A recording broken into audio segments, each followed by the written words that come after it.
Why did Juror 17 decide to save the life of Jodi Arias? In Bram Resnick's exclusive interview, she explains whose testimony made the biggest impact and whether she felt any personal connection to Arias.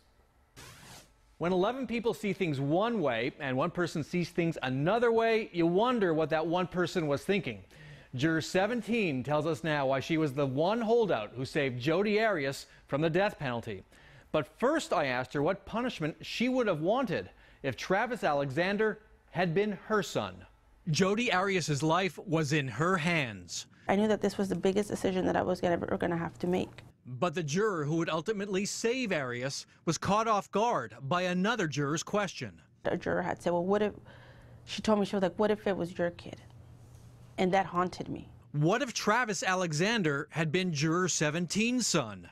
Arias stabbed her ex-boyfriend 27 times, slit his throat, and shot him in the head.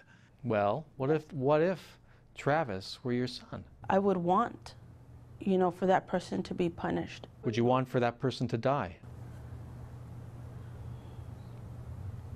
I'm not sure on that.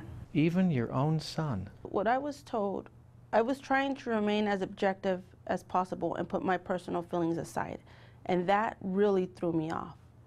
So to kind of get back on track, I tried to put myself in both situations.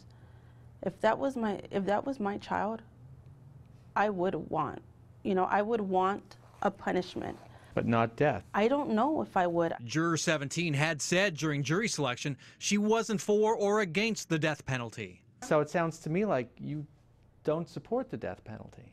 I actually do. I mean, I think it's necessary. I think it's necessary, but it's something that shouldn't be taken lightly, and it should be a case by case. In this case, Arias' defense attorneys and experts portrayed her as an abuse victim who was mentally ill. There's definitely some mental issues there. That defense won over Juror 17. She wasn't insane. But there was months spent on showing her mental deterioration. Juror 17 said she saw that deterioration in Arias' journals. There was entries where she would be, completely happy and positive in the morning and then suicidal later on that day. I asked Juror 17, who had been abused by her ex-husband, whether she connected to Arias.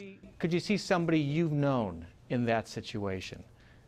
Could you even see yourself? I think she looked a little bit more human to me just by her journal writings. It was the defense experts who put it all together for her. That because of her genetic makeup, she didn't have the capability of coping with their tumultuous relationship. Juror 17's single vote meant Jodi Arias would not be executed. Travis Alexander's family was shattered. The real justice will be in the afterlife when Jodi burns in hell.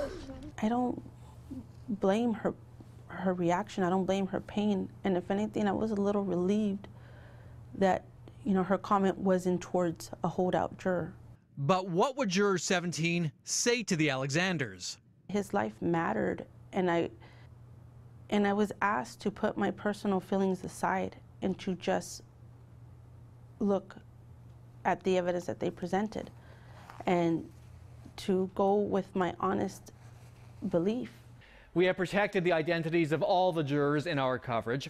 Now, I asked Juror 17 what sentence she wants the judge to impose next month on Jodi Arias. She said she wants Arias to get life without parole. Bram Resnick, 12 News.